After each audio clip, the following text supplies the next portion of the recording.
Hey everyone, this is Adam Elenbaas from Nightlight Astrology. Today we're going to take a look at all of the astrological transits for the week ahead. That is May 5th through the 11th. Really, this week is a kind of segue into a powerful full moon that's taking place in Scorpio opposite Uranus a week from today. So the context of the transits this week, given that full moon, is going to be important. We'll take a look at that today, and I'll also do some coverage for the fixed signs with some horoscopes at the end. The fixed signs will, of course, be getting that full moon a week from today in one of the angular houses. So I'll take a little bit of time on that at the end. So that's our goal for today. Before we get into it, remember to like and subscribe.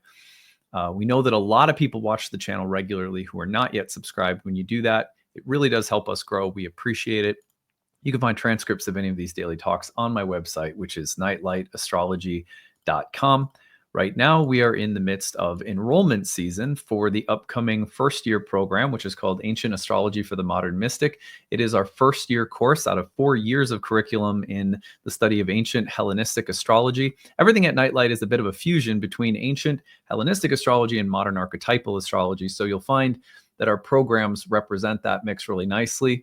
You go to the first year course page, you can learn more about the program. Everything is detailed on that page. At the bottom, you will find enrollment options, the early bird payment options, good sale, only available until May 15th. So you have just a little bit more time left to save on the cost of the course. But if any of you need a little bit of additional help, be sure to check out the need-based tuition option. That is available for people who might be on a fixed or limited income or experiencing hardship. We don't want people to hurt themselves or go out of their way, out of their means to study a spiritual topic like astrology. So we have that available as a part of our vision and mission of accessibility for astrology education. Anyway, take advantage of that. We're glad for people to use it. At the end of today's video, you will also find me telling you about the program in an additional informational video that I tag on to the end of every piece of content during enrollment season. The only other thing I want to show you is we are gearing up for a new webinar. So we have 3 new webinars that have been scheduled.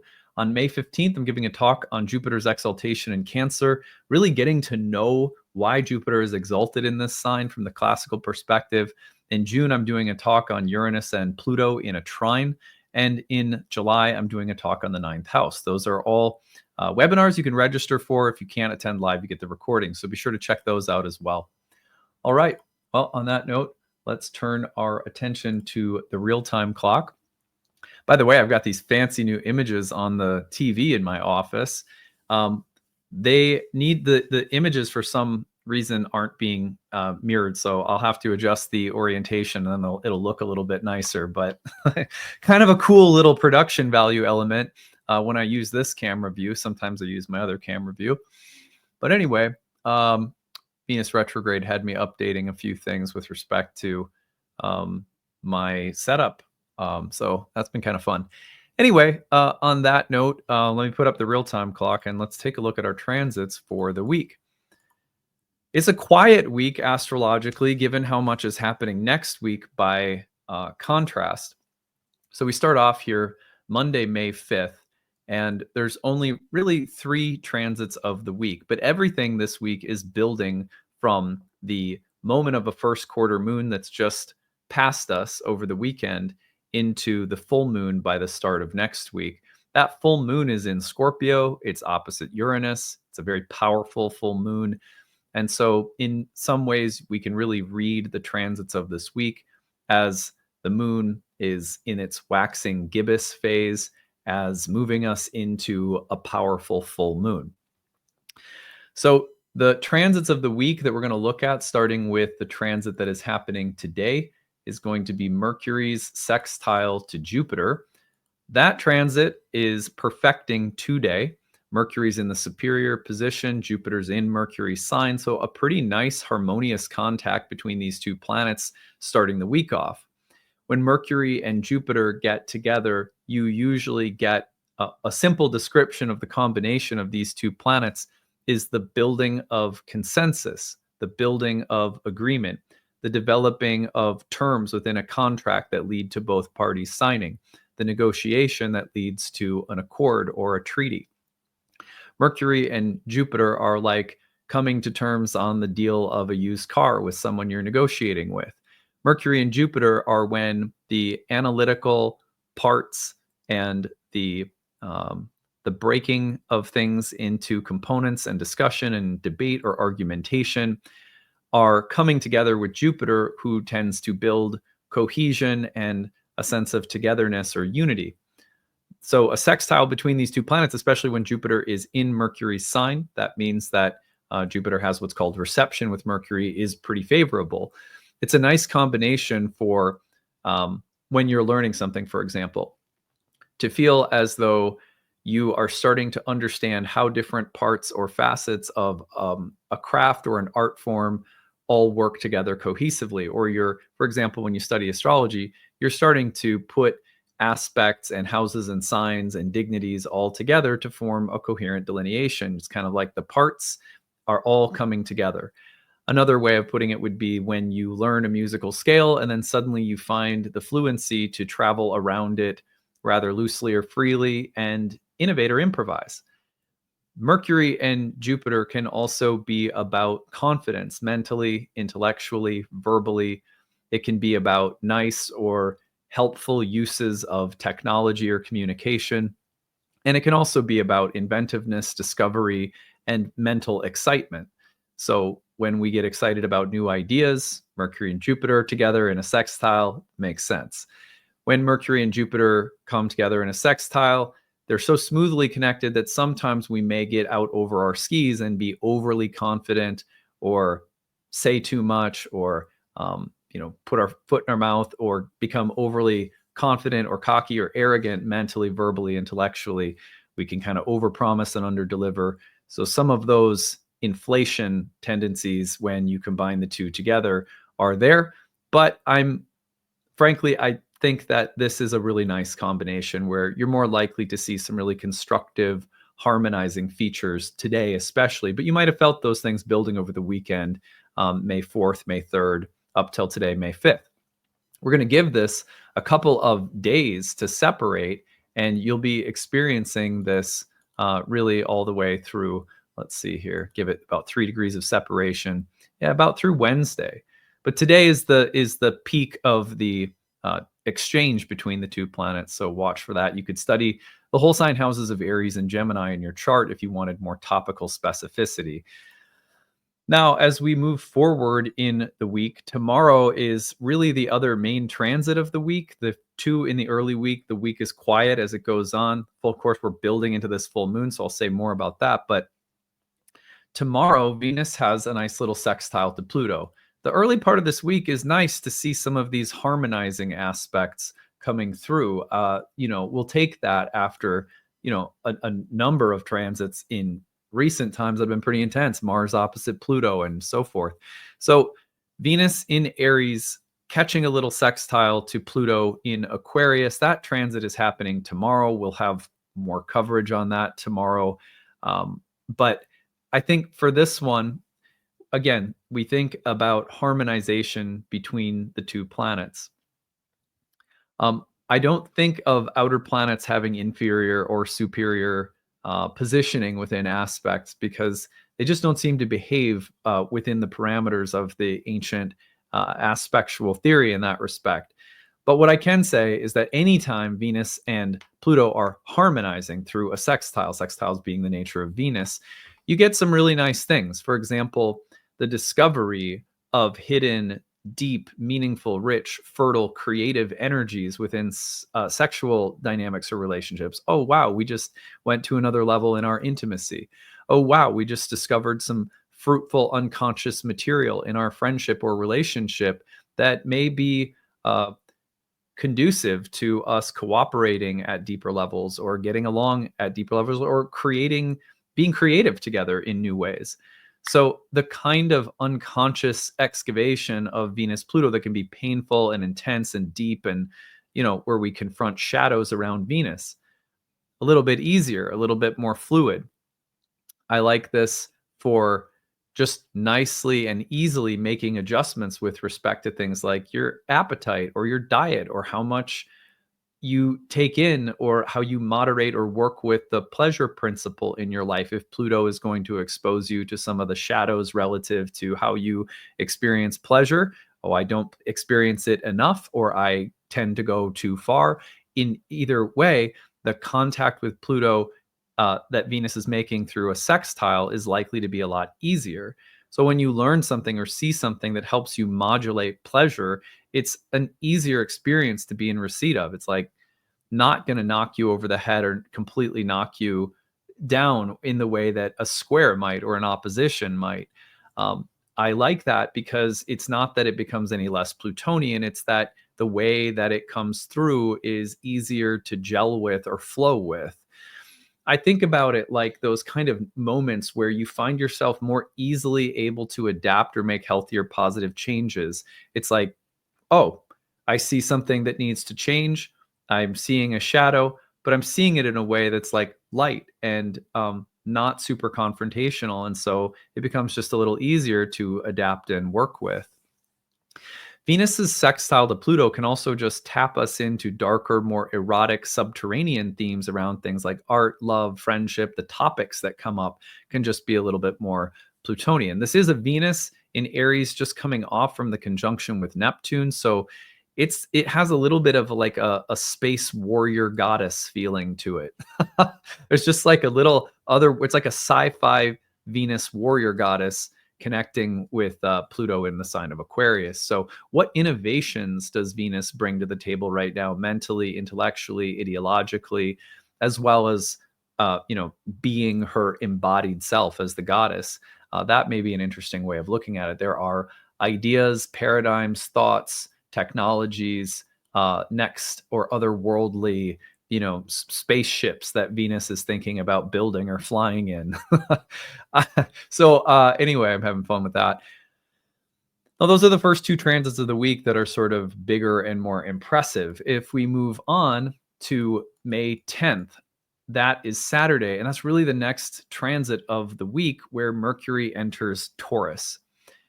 Now, this is where we start to see the first of a number of transits through the sign of Taurus that will be very dynamic and very Uranian. Eventually, as we can see here, the sun is going to catch Uranus in a conjunction. The full moon is going to aspect Uranus by opposition from Scorpio. And Mercury will eventually go through that conjunction with Uranus as well. So there's the second, like the middle to late part of May becomes highly Uranian coming off from this full moon.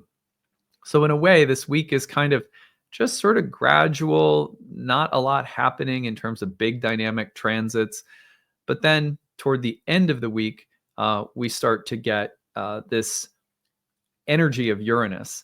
The reason that it starts to appear as soon as Mercury enters Taurus is that for ancient astrologers, anytime a planet is in the same temple as another planet, it starts to infuse itself with the energies or archetypes of the other planets in the temple. So in other words, as soon as Mercury enters the sign of Taurus, it gets solar and it gets Uranian. We get a Mercury who has a lot in common with Uranus in terms of being inventive and a little bit more mental, intellectual, technological, and shifty and surprising. Mercury is that, Uranus is that.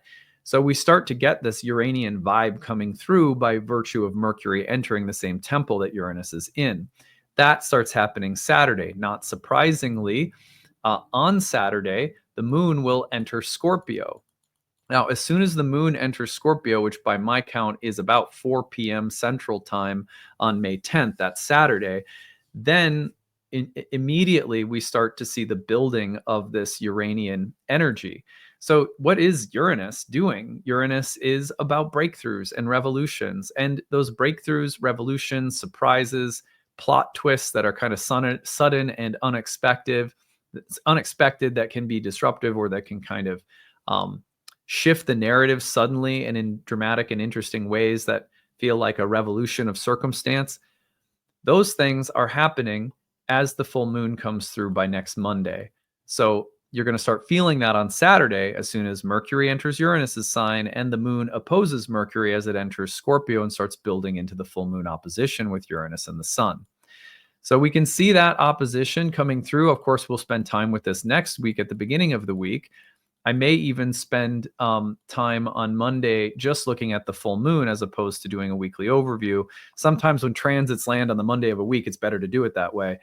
Anyhow, you can see right here that the full moon in Scorpio at 22 degrees is just 4 degrees off from the opposition to Uranus. So this is a full moon that is very charged up. It's a full moon in its fall in Mars's sign, opposite Uranus. Very disruptive energy coming through starting next week. Not surprisingly, by the end of next week, we get the sun conjoining Uranus. We get things like Mercury hitting Mars. So a little bit of a calm before the storm this week in terms of where the energy of this lunar cycle is heading and how dynamic and Uranian everything starts to get, trickling in on Saturday of this week, May 10th. And then by the 12th, Monday, it's much more dynamic and much more Uranian in terms of those sudden, unexpected twists or turns of plot, but also the innovative energy, the inventive energy, the let's create a breakthrough kind of scenario that a full moon opposite Uranus implies. I would anticipate that next Monday's full moon, this is on, of course, this is on May 12th. Let me just put that up so you remember it. Will be about different kinds of significant emotional breakthroughs. And also, it's interesting to note that as that full moon is coming through, we get the Venus-Mars tension amplified by Mercury, the Sun, and Uranus, all in Venus's sign of Taurus, while the full moon is in its fall in Mars's sign. And hey, look, we have Venus starting to enter into a trine with Mars. So the masculine and feminine features of the full moon, as well as the trine between Venus and Mars, suggest that there's an opportunity to be harmonizing things that appear maybe initially as somewhat chaotic or disruptive or fast and revolutionary, but there's enough backing here to suggest that things are going to be capable of harmonization along the way. So I like the resources that are sort of available in the sky next week for a lot of Uranian activity, but the potential for harmonization alongside of it. I'll be saying more about that as things go on, but yeah, everything this week is pretty quiet, building up toward this full moon moment a week from now. So with that in mind, what I want to do is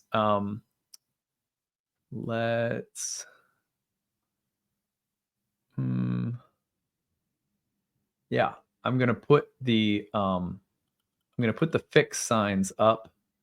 I'm gonna give you the look at the full moon. Let me just do this. Okay. Sorry, it's taking me just a second here. So I'm having you fixed signs take a look. We're going to take a look at your horoscopes just for the fixed signs. I'll probably do some more horoscopic work later for everybody, but for now, the fixed signs are the ones getting the big full moon a week from today. So I want you to think about this week to come, if you're a fixed rising sign, as building toward this culminating event in the following house.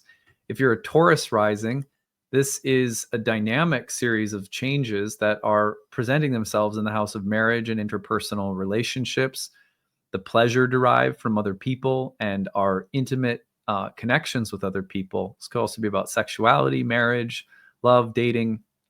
Could sometimes things like a big full moon in that house opposite the Uranus in your own house are also about the dynamic ways in which you're changing as a person, and then those changes are in turn affecting relationships. So the self-other dynamic is very loud for Tauruses in the week ahead.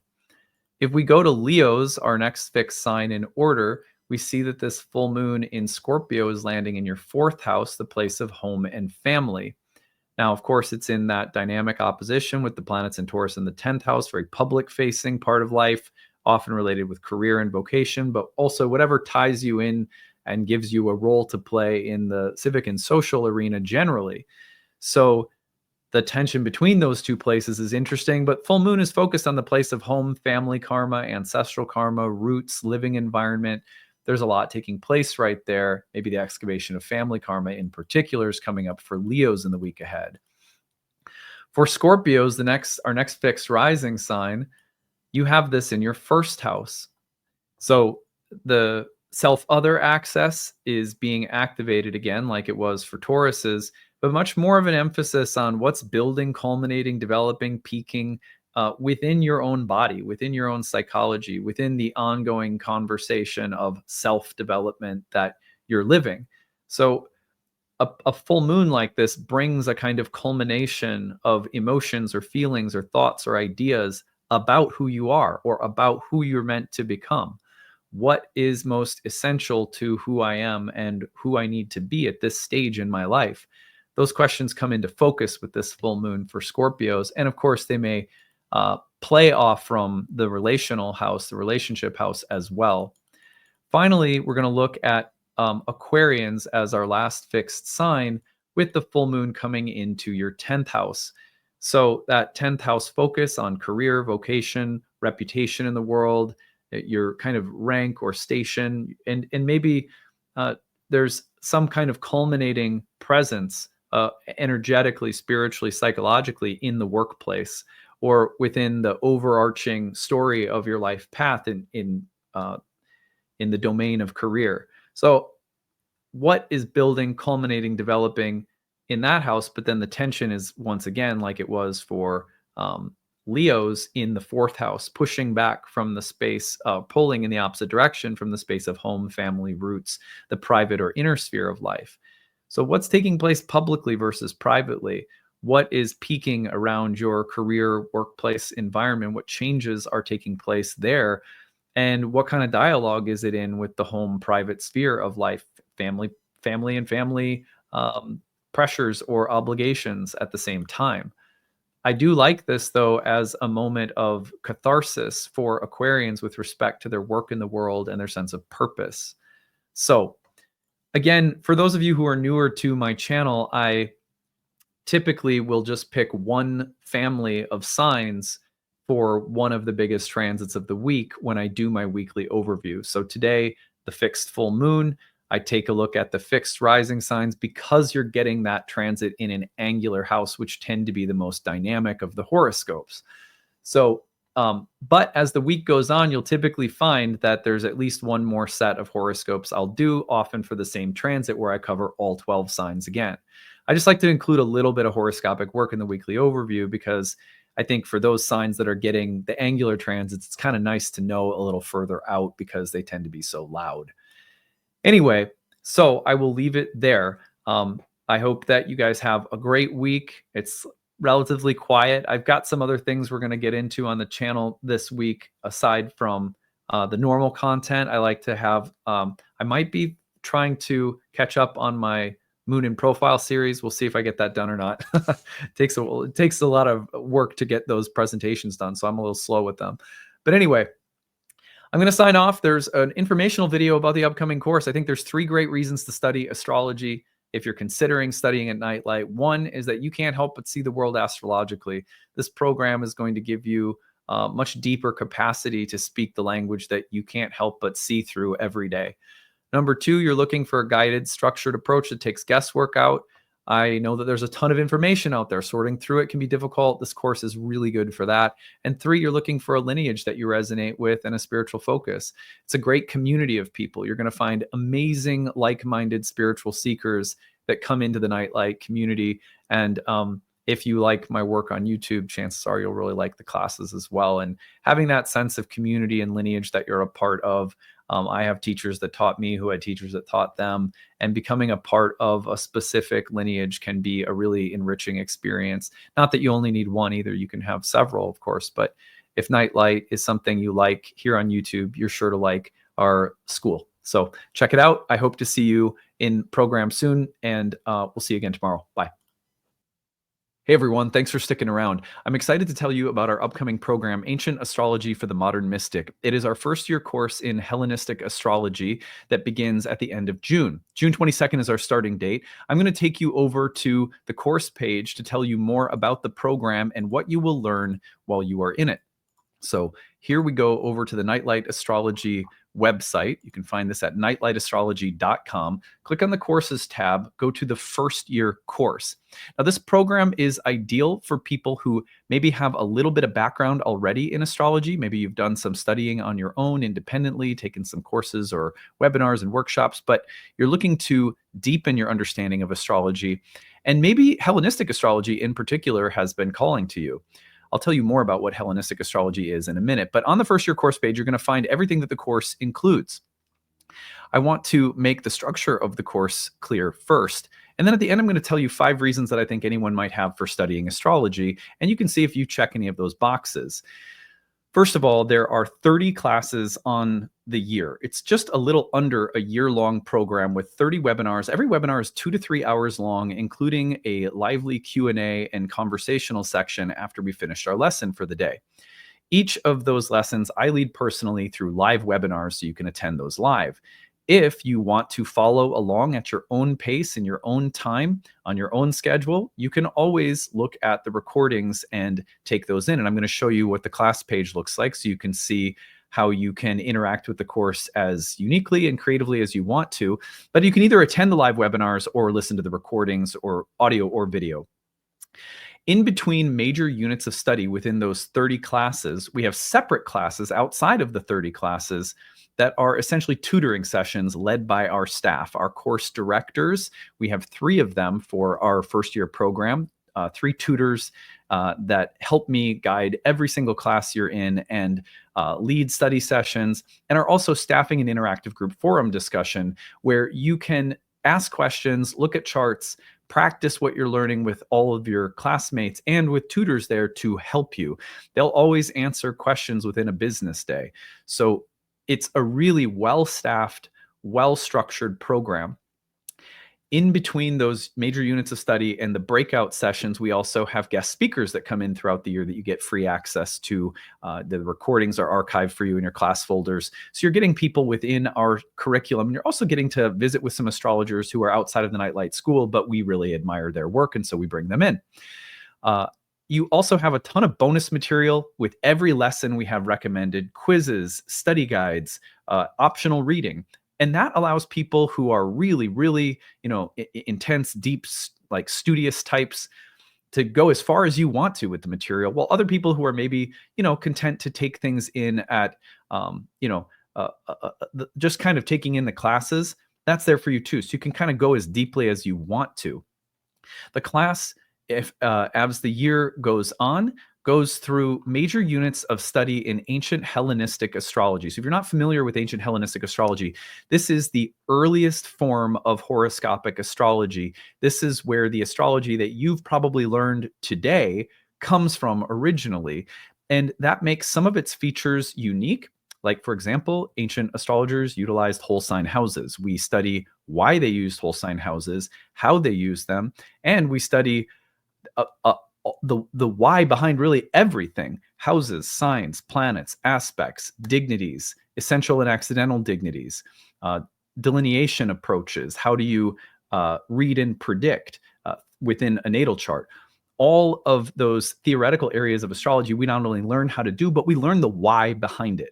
And this is what I think people find most empowering about the course, is that ancient astrology really helps to give you the rationale for everything so that you have the insight available to go off script. What I mean by that is, like, let's say you're learning about a sign, Aries or Taurus or a Gemini, something like that.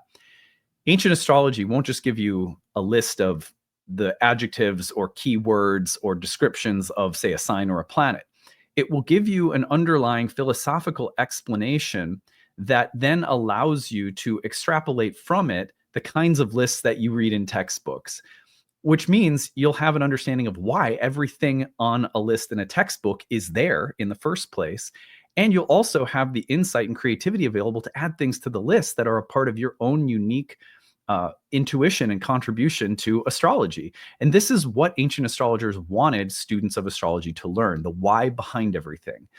So this is a class where, even though you're seeing things like planet signs, houses, dignities, aspects, and you're like, oh, I've already learned about those things. Not if you haven't studied Hellenistic astrology. I don't mean to sound condescending, but like, truly, most people's experience coming through this program is, wow, I had no idea all that I didn't know about the roots of everything that I've understood thus far about astrology. So it really is about digging into the philosophical core of why we do everything, and then you have greater intuitive and creative capacity as an astrological craftsman or craftswoman.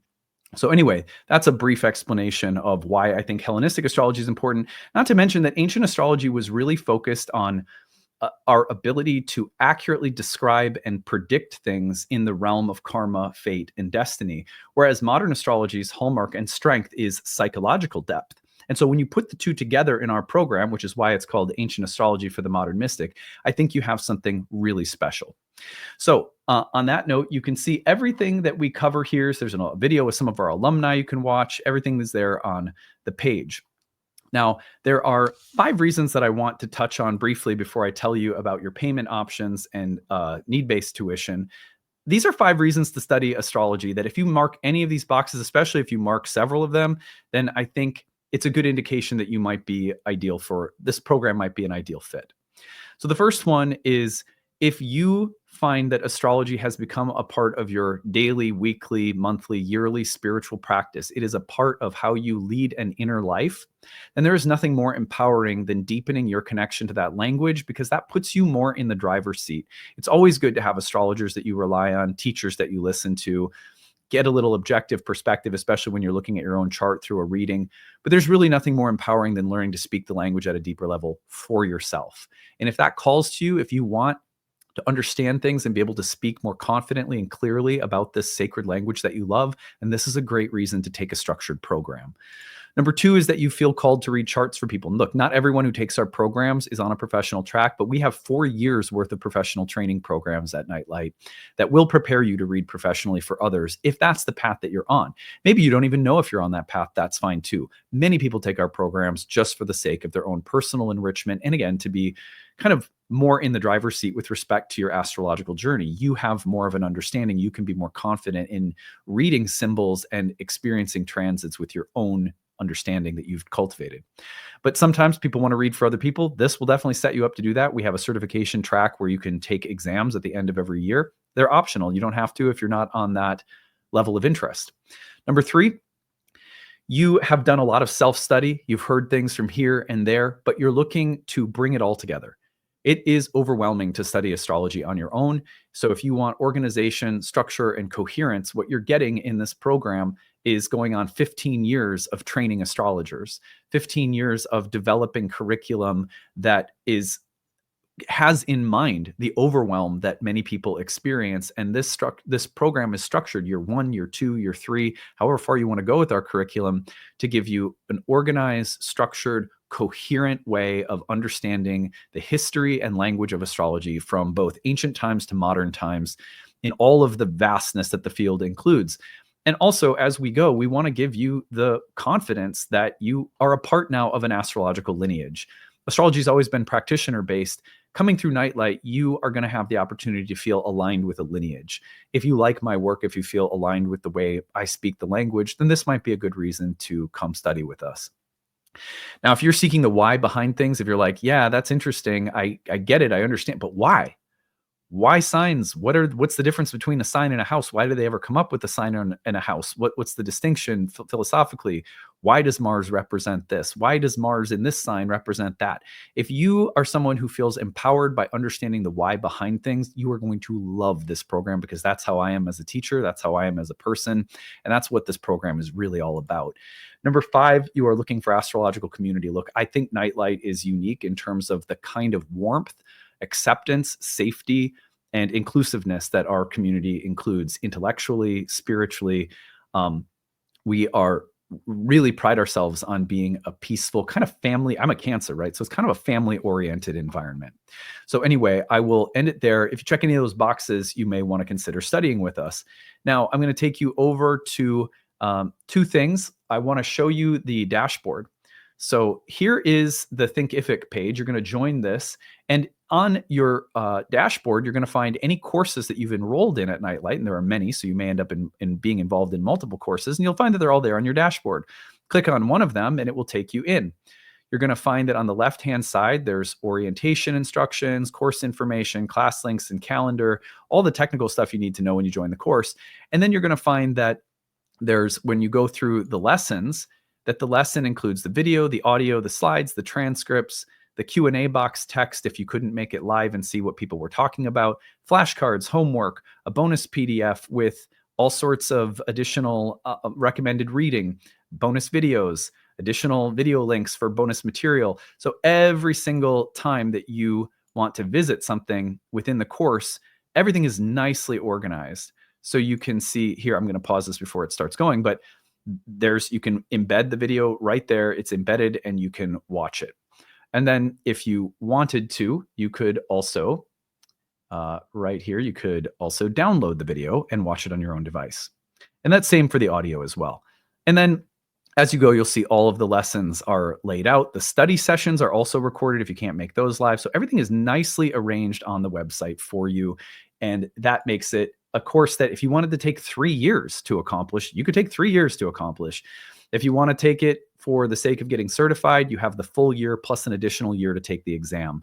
So, 2 years total that we give people if you're on a professional track. But most people complete the program in a year. And a lot of people, over 50% of our students go on to our year 2 and then our year 3 and horary programs as well. Now, final thing I'm going to show you is right here. You're going to find here is the enrollment options at the bottom of the first year course page. Again, this is at nightlightastrology.com, and you're going to click on the first year course, go to the bottom. The early bird payment saves you several $100s off the cost of the course. That's available till May 15th. Early bird installment plan saves you on the installment plan, regular cost of the course. That's also only available until May 15th. And then need-based tuition. All of our programs include a need-based option where we give you a sliding scale and we say, you pick your monthly tuition number within this sliding scale, which is greatly reduced off the normal tuition price. That is for people who are on a fixed or limited income, receiving disabilities, single mom, whatever the case might be. We want to make sure that nobody's priced out of studying astrology. So you don't have to feel any shame. If that is you, if you need help, if you want to take this, but you need to make it work within a tight budget, we get it. Times are tough right now. We don't think people should be priced out of studying a sacred subject like astrology. So we've been offering need-based pricing for 15 years. Nightlight is a donation-based school. It started that way. We have a sliding scale, so it's kind of like donation. You get to choose your rate anyhow. So if that's something that will help you, please use it. Thank you for listening to this. I hope it gave you a really deep and comprehensive introduction to what the course is all about and why you might find it exciting to come study with us starting at the end of June. So any questions you have about the program as you're visiting the course, email us, info@nightlightastrology.com. We'll be glad to talk about anything that you have questions about. We are here and we have a wonderful staff of people at Nightlight who will be a part of your learning experience and are all glad to help you. All right, that's it. We'll see you again later. Bye.